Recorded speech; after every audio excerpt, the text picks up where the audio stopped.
मौलाया सल्ली व सल्लिम दाइमन अबदन अला हबीबिका खैरिल खल्क़ि कुल्लिहिम।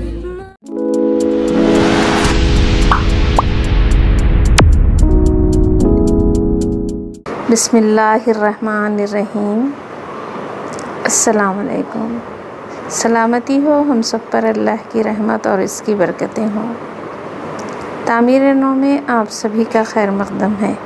हमने इस माह नूर में एक दुआ सीखी थी जिसका उर्दू तर्जुमा कुछ इस तरह था: ऐ अल्लाह, हिफाजत फरमा मेरी, मेरे आगे से, मेरे पीछे से, मेरे दाएं से, मेरे बाएं से और ऊपर से।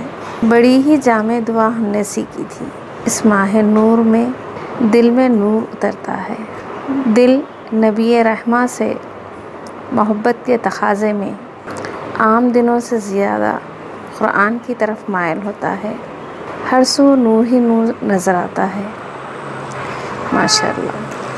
नेज़ मैंने क़ुरान की तिलावत बहुत ही मोहब्बत से शुरू की।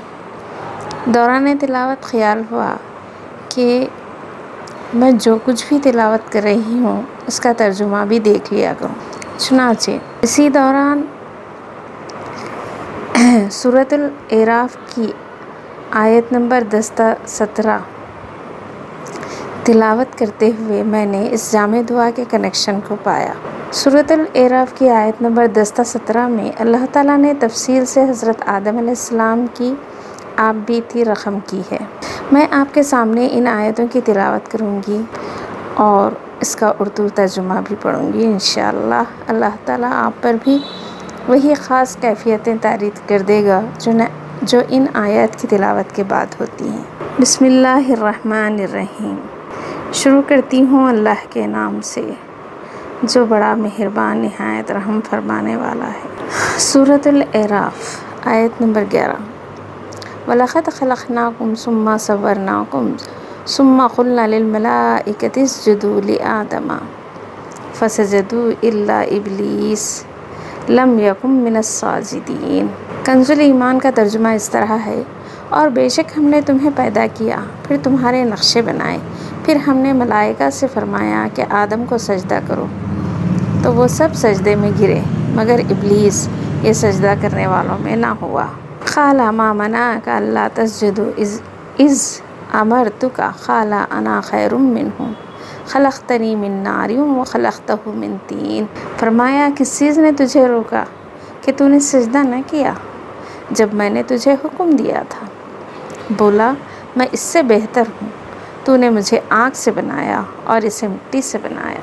क़ाला फ़हबित मिन्हा फ़मा यकूनु लका अन ततकब्बरा फ़ीहा फ़ख़रुज इन्नका मिनस साग़िरीन। फरमाया, तू यहाँ से उतर जा, तुझे नहीं पहुँचता कि यहाँ रहकर गुरूर कर, निकल, तू है ज़िल्लत वालों में। क़ाला अंज़िरनी इला यौमि युबअसून।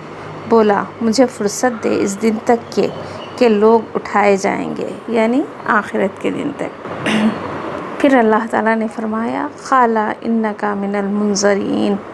फरमाया, तुझे मोहल्लत है, चल तुझको मोहल्लत दी जाती। क़ाला फ़बिमा अग़वैतनी लअक़उदन्ना लहुम सिरातकल मुस्तक़ीम।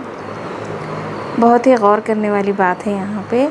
शैतान कहता है, बोला, तू कसम इसकी कि तूने मुझे गुमराह किया, मैं ज़रूर तेरे सीधे रास्ते पर इनकी ताक में बैठूँगा। यानी बात ये समझ में आती है कि जब हम सीधे रास्ते पर चलते हैं तो वहाँ पे वसाविस ज़रूर आते हैं, वहाँ पे गुमराही का बहुत ही ख़दशा होता है। तो शैतान कहाँ बैठा है? सीधे रास्ते पर बैठा है। फिर आगे देखिए, सुम्मा लाआतियन्नहुम मिन बैनि ऐदीहिम व मिन ख़ल्फ़िहिम व अन अयमानिहिम व अन शमाइलिहिम वला तजिदु अक्सरहुम शाकिरीन। फिर ज़रूर मैं इनके पास आऊँगा। किनके पास? जो सीधे रास्ते पर चलने वाले हैं। फिर ज़रूर मैं इनके पास आऊँगा, इनके आगे और इनके पीछे और इनके दाएं और इनके बाएं से, और तू इनमें से अक्सर को शुक्रगुजार ना पाएगा।